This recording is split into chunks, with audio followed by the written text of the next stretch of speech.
প্রথমে একটি কড়াইতে খাঁটি সরিষার তেল দিয়ে এখানে পেঁয়াজ রসুন আমি ভেজে নিয়েছি। দেন একটি তেজপাতা এবং কিছু পরিমাণ আমি সাদা জিরা দিয়ে ব্রাউন কালার করে ভেজে নিয়েছি শাক বাটার জন্য। আসসালামু আলাইকুম, সবাই কেমন আছেন? আলহামদুলিল্লাহ আমিও ভালো আছি। আজ একটি চমৎকার রান্নার রেসিপি নিয়ে আসলাম।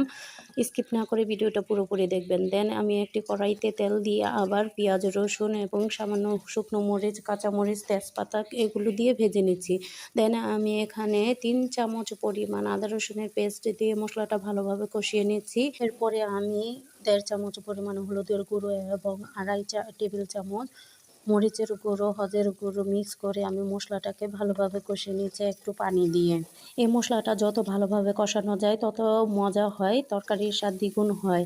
এতো উপরে যখন তেল বেশি বেশি আসবে তখন আমি এখানে দেশি মোরগের কিছু কলিজা গিলা পাকনা অল্প পরিমাণ মাংস দিয়ে এগুলো ভালোভাবে কষিয়ে নিয়েছি। মশলাটার সাথে ভালোভাবে মিক্স হয়ে গেলে আমি কোনো পানি ছাড়া 2 মিনিটের জন্য ঢেকে দেবো। 2 মিনিট পরে আমি ভালোভাবে মাংসটাকে নাড়াচাড়া দিয়ে কষিয়ে দিব। এই যে দেখুন নিচে তেল ভেসে আসছে, তখনই আমি এখানে ঝোল পরিমাণ পানি দিয়ে কিছুক্ষণ রান্না করে নেব।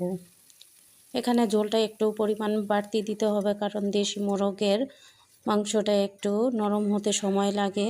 এই তো আমি কিছুক্ষণ রান্না করার পরে যখন বলক আসবে তখন আমি এখানে কিছু পরিমাণ আলু দিয়ে রান্না করে নেব এবং কিছুক্ষণ রান্না করার পরে এখানে সাদা জিরা, গরম মশলা এবং হলদের গুঁড়ো আর 2 চামচ পরিমাণ শাক বাটা দিয়ে নামিয়ে নেব। এই তো দেখুন মাশাআল্লাহ চমৎকার রান্না হয়ে গেছে দেশি মোরগের ঘিরা কলিজা। কেমন লাগলো রেসিপিটা জানাবেন প্লিজ।